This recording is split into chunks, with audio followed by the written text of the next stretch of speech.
Bonjour, nous allons voir maintenant le dernier cours de la première partie du module de biologie moléculaire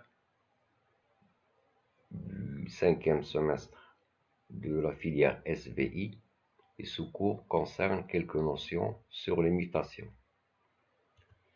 Tout d'abord, on va voir quelques définitions. On appelle une mutation tout changement qui survient au niveau du matériel génétique. Donc, y compris par exemple les anomalies du nombre de chromosomes, par exemple chez un organisme eucaryote. Mais dans ce cours, on va s'intéresser plus aux mutations qui ont lieu au niveau des séquences d'ADN.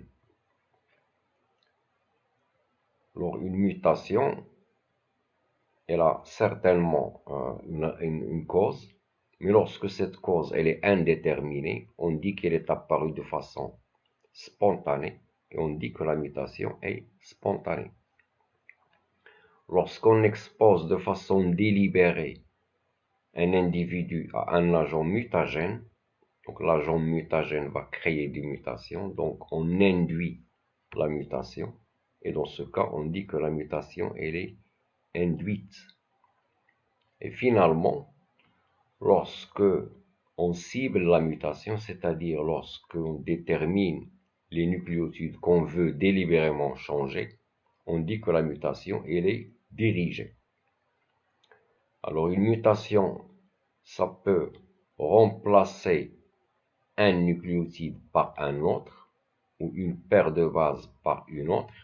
On dit que c'est une substitution. Elle peut correspondre à l'addition d'un ou de plusieurs nucléotides. Dans ce cas, on dit que la mutation est une insertion. Et finalement, elle peut correspondre à la soustraction d'un ou de plusieurs nucléotides. Et on dit que, dans ce cas-là, la mutation est une délétion. Alors, dans certains cas, on assiste à ce qu'on appelle une inversion. Ça veut dire qu'un fragment chromosomique est inversé. Ça veut dire qu'il se place dans le sens inverse de son sens normal. Alors, quand la mutation concerne une seule paire de bases, que ce soit une substitution, insertion ou délétion, on dit qu'elle est ponctuelle. Alors, la substitution, c'est quoi? C'est lorsqu'un nucléotide est remplacé par un autre.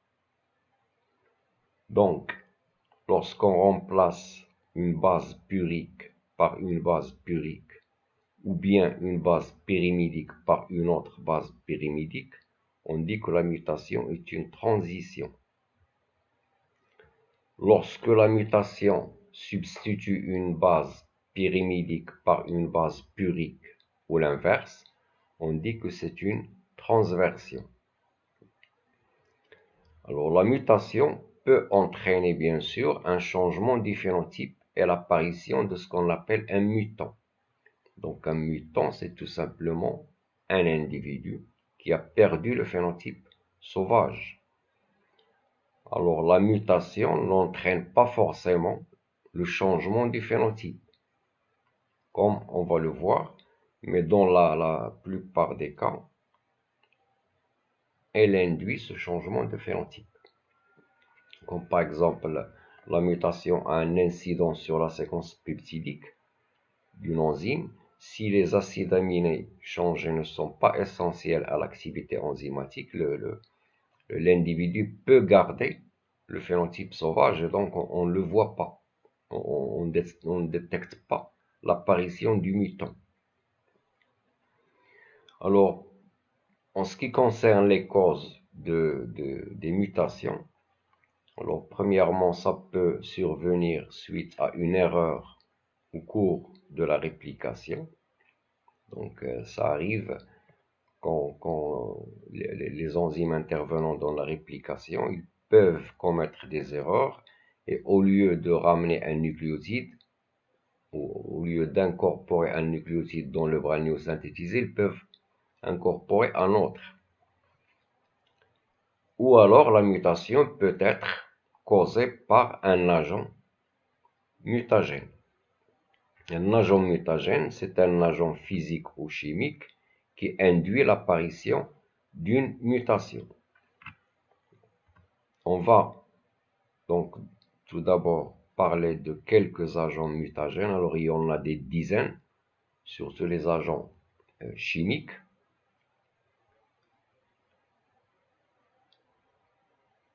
Mais on va en parler de quelques-uns. Alors tout d'abord, comme agent physique, le facteur le plus connu, ce sont les rayons ultraviolets. Alors, lorsque l'ADN ou le matériel génétique est exposé aux rayons ultraviolets, ces derniers peuvent causer la formation de liaisons covalentes entre deux thymines lorsqu'elles sont l'une à côté de l'autre au niveau de l'ADN. Il faut rappeler ici que dans une chaîne nucléotidique, la liaison covalente existe entre le sucre et le phosphate. Il n'y a pas de liaison covalente entre deux bases azotées adjacentes.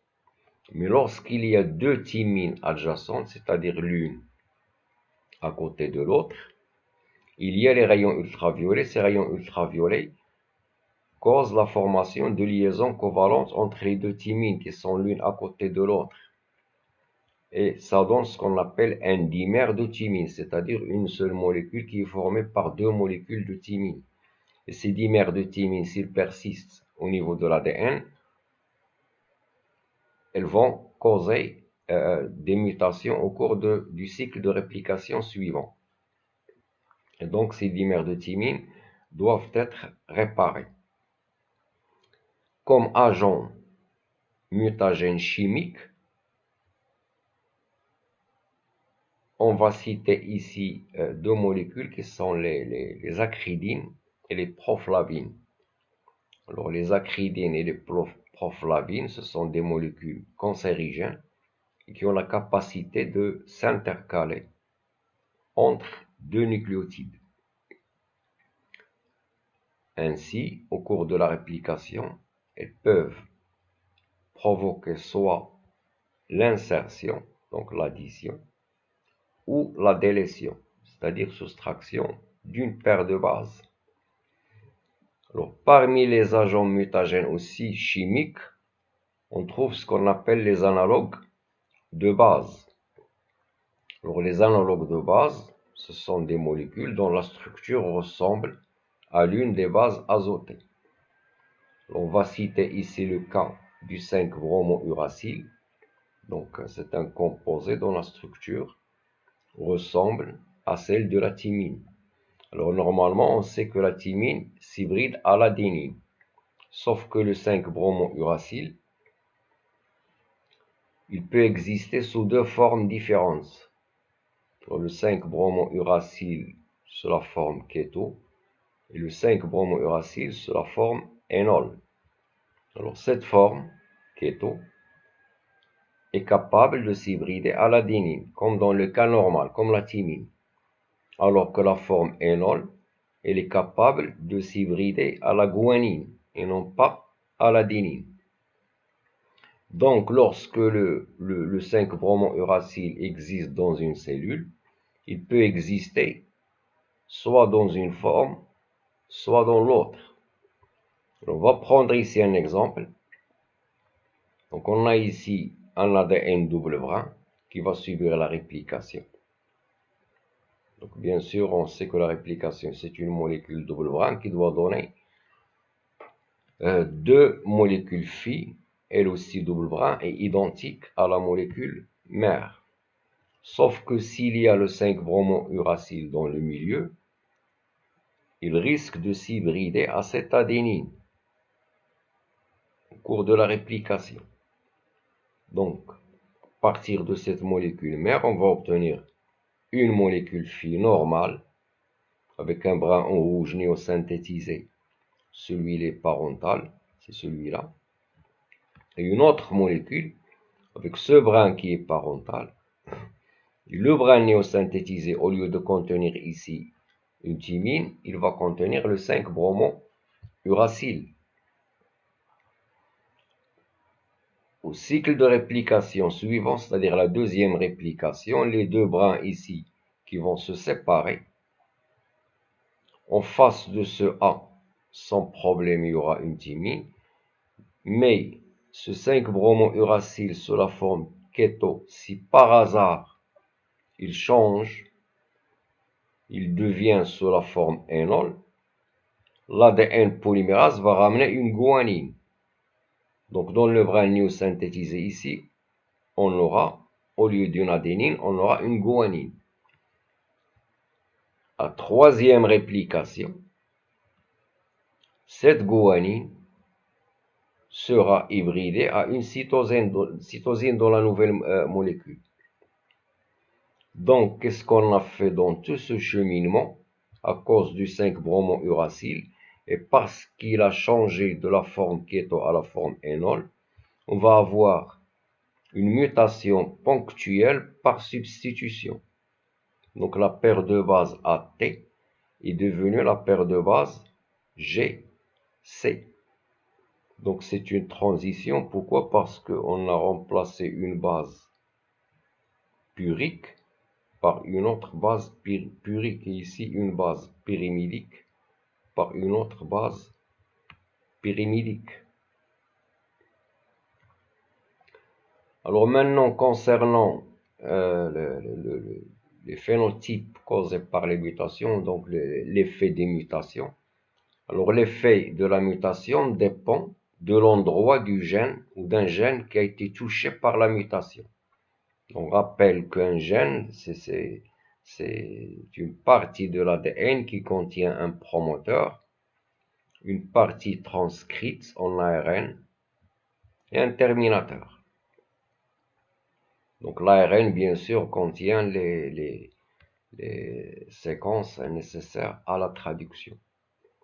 Alors si par exemple la mutation touche le promoteur, ça va empêcher la transcription d'avoir lieu.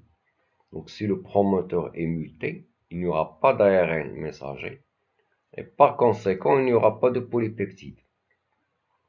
Si la mutation ne touche pas le promoteur, par exemple, mais elle touche la séquence de Shine-Dalgarno, dans ce cas-là, il y aura transcription, donc il y aura l'ARN messager, mais à cause de la mutation de la séquence Shine-Dalgarno, il n'y aura pas de traduction et donc il n'y aura pas de polypeptide. Lorsque la mutation touche la phase de lecture ouverte, qui est ici l'ORF, Open Reading Frame, soit il n'y aura pas de polypeptide, soit on aura un polypeptide avec une séquence différente de celle de la séquence peptidique sauvage. Et donc, par conséquent, soit que ce polypeptide mutant, il a toujours l'activité, ou peut-être il va perdre l'activité. Et dans le cas où il va perdre l'activité, on va détecter le mutant. Alors maintenant, lorsque la mutation touche la phase de lecture ouverte, on va insister ici sur la mutation ponctuelle pour simplifier. Alors, nous avons quelques exemples ici. Tout d'abord, on a là une phase de lecture d'un gène sauvage. Donc, elle commence par le fameux ATG, qui est le codon d'initiation de la traduction, et une série de codons qui va déterminer la séquence peptidique sauvage.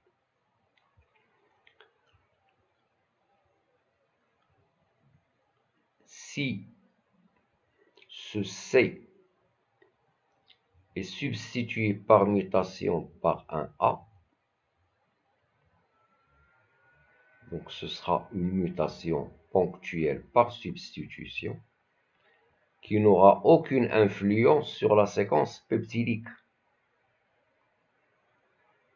Alors la séquence ici peptidique du sauvage est identique à la séquence peptidique de l'ADN muté, ou la donnée produite par l'ADN muté. Pourquoi? Parce que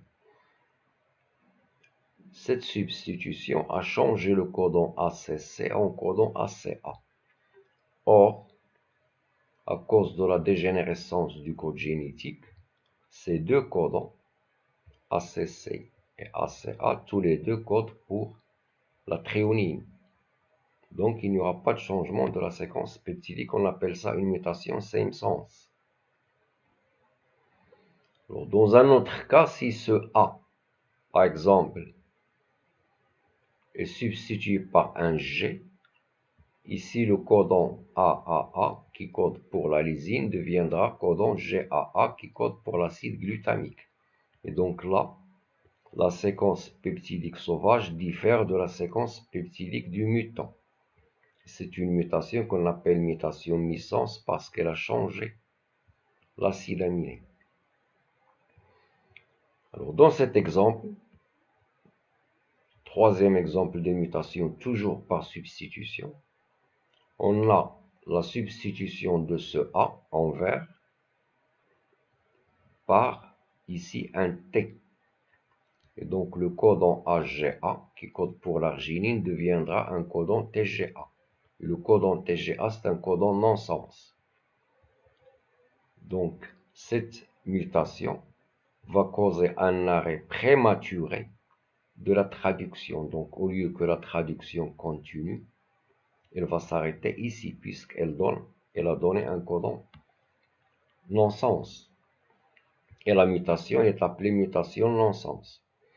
Alors, comme définition de la mutation non-sens, c'est une mutation par substitution qui donne naissance à un codon non-sens. Alors, je précise que là, il y a les mêmes acides aminés qui sont encore. Leur nom est écrit, mais je viens de dire que la traduction s'arrête là. J'ai marqué ces acides aminés uniquement pour dire que la mutation par substitution ne change pas le cadre de lecture. Je veux dire que chez le mutant, la traduction va s'arrêter ici. Chez le mutant, il n'y aura pas les acides aminés thréonine, proline et arginine. Alors le dernier type de mutation ponctuelle qu'on a ici, ce n'est pas une substitution. Dans ces trois cas qu'on a vu, la mutation était une substitution. Là, c'est une addition ici. C'est une addition d'un A avant ce codon, qui est ici en brun. Donc, le fait d'additionner un A, ce codon de la phénylalanine, cette position, ne contiendra plus le codon T, T, T, mais plutôt le codon ATT, qui code pour une isoleucine. Et le codon suivant deviendra un codon non-sens. Donc on aura ATT, ATT et TAG qui est là. Et donc ça va provoquer un arrêt de la traduction. Alors c'est une mutation par décalage de cadre de lecture, en anglais mutation frame shift. Par décalage de cadre de lecture, ça veut dire que le cadre de lecture sauvage a été décalé à cause de l'addition de ce nucléotide. Donc on est passé de là à là, on est passé d'une phase de lecture à une autre phase de lecture. Et ce décalage de cadre de lecture a provoqué l'apparition de ce codon non-sens. Et donc, chez ce mutant, on aura un polypeptide plus petit que le polypeptide sauvage. Alors ceci, ce n'est pas une mutation non-sens, la mutation frame shift, même si elle a donné un codon non-sens. Pourquoi? Parce que la mutation non-sens, c'est une mutation par décalage, par substitution, pardon. Je répète, la mutation non-sens, c'est une mutation par substitution. Et la mutation par substitution ne décale pas le cadre de lecture. Par contre, ici, c'est une addition, ça a provoqué le décalage du cadre de lecture. Donc, une mutation par décalage de cadre de lecture peut donner un polypeptide mutant soit plus petit, soit plus grand que le polypeptide sauvage. Il est plus petit ou plus grand, ceci dépendra de la nouvelle phase de lecture et de la position du nouveau codon non-sens de cette nouvelle phase de lecture.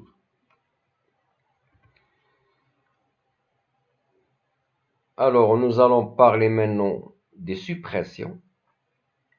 Alors, une suppression, c'est tout simplement une mutation qui annule l'effet d'une autre. Donc, on l'appelle soit suppression, on l'appelle aussi réversion. Alors, il faut faire attention. On a un sauvage, un individu sauvage. Il va subir une mutation. Ça va donner un mutant. Ce mutant va subir une deuxième mutation qui va donner un révertant. Alors, c'est quoi un révertant? Un révertant, c'est un mutant qui a retrouvé le phénotype sauvage.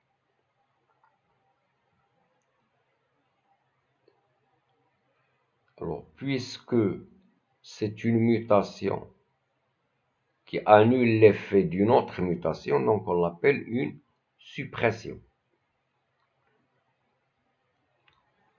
Il faut faire attention là parce que le mutant va retrouver le phénotype sauvage grâce à une deuxième mutation. Donc cette deuxième mutation, ce n'est pas une réparation de l'ADN. Donc il faut différencier entre suppression et réparation de l'ADN. Chez ce mutant a été obtenu à cause de cette mutation. Cette mutation peut être réparée chez ce mutant par les mécanismes de réparation de l'ADN que possède chaque cellule. Et c'est différent de la suppression. La suppression, c'est une deuxième mutation qui survient chez le mutant et qui annule l'effet de cette mutation. Alors, dans certains cas, le mutant, il retrouve le phénotype et le génotype sauvage. Ça veut dire que le révertant, elle a le même phénotype et le même génotype que le sauvage. Autrement dit, il retrouve le phénotype, mais aussi il a la même séquence nucléotidique que le sauvage. Dans ce cas-là, on dit que la suppression est totale. Lorsque le révertant, il possède le phénotype sauvage, mais il a toujours une séquence d'ADN qui est différente du sauvage, donc il ne retrouve pas le génotype sauvage. Dans ce cas, on dit que la suppression est partielle. Alors bien sûr, pour obtenir un mutant, la mutation doit toucher un gène. Pour obtenir le révertant, la suppression doit aussi toucher un gène. Alors lorsque la mutation et la suppression touchent le même gène, on dit que la suppression est intragénique. Lorsque la mutation se trouve au niveau d'un gène et la suppression au niveau d'un autre gène, dans ce cas-là, on dit que la suppression est extragénique. Donc, dans la suppression intragénique, le révertant et le sauvage diffèrent par un seul gène. Dans la suppression extragénique, le révertant et le sauvage diffèrent par deux gènes. Nous avons ici un exemple d'une suppression intragénique. Ici, nous avons une séquence d'ADN sauvage et le polypeptide codé par cette séquence. La mutation, ici, correspond à l'addition de ce G en rouge. c'est une mutation par addition d'un nucléotide. Donc c'est une insertion d'un nucléotide, puisque c'est une insertion. Donc elle va entraîner un décalage du cadre de lecture. On ne se trouvera plus dans cette phase de lecture à partir de l'endroit où il y avait l'addition. Si on regarde ici, le codon C, G, G est devenu G, C, C. Ce G, il est devenu là, ainsi de suite. Donc, chez le mutant, la séquence peptidique va changer à partir de l'endroit où il y avait l'insertion. Donc ce mutant n'a plus le polypeptide sauvage, donc il n'a plus le phénotype sauvage. Maintenant, si une deuxième mutation survient, qui sera dans notre cas ici, la soustraction de ce G. Si chez le mutant, on soustrait le G par suppression, on n'aura plus le codon GGA, mais on aura le codon GAC qui est là. Et donc, on va retrouver la phase de lecture initiale et on va par conséquent retrouver la séquence peptidique sauvage. Aspartate, glycine, sérine, tyrosine, lysine. La même séquence. Donc, on va obtenir un révertant. Bien sûr, il faut noter que la séquence peptidique du révertant et la séquence peptidique du sauvage sont identiques, sauf dans la région située entre la mutation et la suppression. Ici. Alors, c'est à préciser aussi que on pourrait faire l'inverse, c'est-à-dire la mutation peut être la soustraction de ce G et la suppression, l'addition de ce G. Donc, dans cet exemple, les deux sont valables. On peut considérer que le rouge, c'est la mutation et le bleu, c'est la suppression, comme on peut considérer l'inverse, parce qu'on n'a pas de données qui nous permettent de différencier entre les deux. Pour nous, ici, le plus important, c'est que cette addition et cette soustraction, l'une c'est la mutation, l'autre c'est la suppression. Et que le révertant et le sauvage possèdent la même séquence peptidique, sauf dans la région située entre la mutation et la suppression. Alors bien sûr, ce révertant, qu'est-ce qu'on a dit le révertant? C'est le mutant qui a retrouvé le phénotype sauvage suite à une suppression. Donc ici, on voit que la suppression, elle est partielle, parce que le révertant, elle a le phénotype sauvage, mais elle n'a pas le génotype sauvage. La séquence nucléotidique ici, chez le sauvage, n'est pas la même que la séquence nucléotidique chez le révertant. Ça veut dire qu'ils n'ont pas le même génotype, donc dans ce cas-là, c'est une suppression partielle. Et c'est une suppression intragénique. Donc on peut conclure ici que la suppression intragénique peut être soit partielle, soit totale. Dans notre cas, elle est partielle. Pourquoi? Parce que on a retrouvé le phénotype, mais on n'a pas retrouvé le génotype. Les séquences sont toujours différentes entre le révertant et le sauvage. Elle peut aussi être totale. Si elle était totale, la suppression aurait été la soustraction de ce G, et non pas la soustraction de ce G. Si on garde ce G chez le mutant et on enlève celui-là, on va retrouver exactement la séquence nucléotidique du sauvage. Donc dans ce cas-là, la suppression sera totale. Alors, bien sûr aussi, pour que ce révertant ait le phénotype sauvage, il faut que ces acides aminés changés ne soient pas essentiels à l'activité de ce polypeptide. Si les acides aminés changés sont essentiels à l'activité du polypeptide, on ne pourra pas retrouver un révertant. Pourquoi? Parce que tout simplement, on n'aura pas le phénotype sauvage. Alors, comme exemple de la suppression extragénique, alors on a dit que la suppression extragénique, c'est une suppression qui a lieu, donc c'est une deuxième mutation, qui a lieu au niveau d'un gène différent de celui qui a subi la mutation. Alors, dans cet exemple, nous avons une séquence d'ADN d'un gène quelconque, sauvage, qui a subi une mutation non-sens par substitution de ce C par ce G. Donc ce codon tyrosine va devenir codon THG. Et THG, c'est un codon non-sens. Donc c'est une mutation non-sens par substitution de C par G.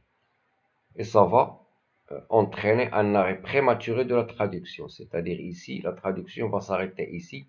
Et donc chez ce mutant, on aura un polypeptide plus petit que le sauvage. Alors, plus loin que ce gène qui a subi la mutation, plus loin dans le génome, on va bien sûr trouver le gène qui code pour l'ARN de transfert de la tyrosine. Alors en parlant du dogme de la biologie moléculaire, on avait dit que tous les gènes ne codent pas pour des polypeptides. Alors, par exemple, les gènes qui codent pour les ARN de transfert ne sont pas traduits. Donc, mais il y a des gènes qui codent pour les ARN de transfert. Et parmi les nucléotides d'un gène qui code pour un ARN de transfert, on trouve les nucléotides qui déterminent l'anticodon. Alors, l'anticodon, c'est une combinaison de 3 nucléotides qui se trouvent dans la boucle de l'anticodon de l'ARN de transfert. Et ces 3 nucléotides sont complémentaires au codon. Donc, par exemple, l'ARN de transfert de la tyrosine doit contenir le codon GUA. Alors, ici, c'est l'ADN qui est représenté, c'est pourquoi il y a T. Au niveau de l'ARN, on aura GUA, qui est complémentaire à CAT.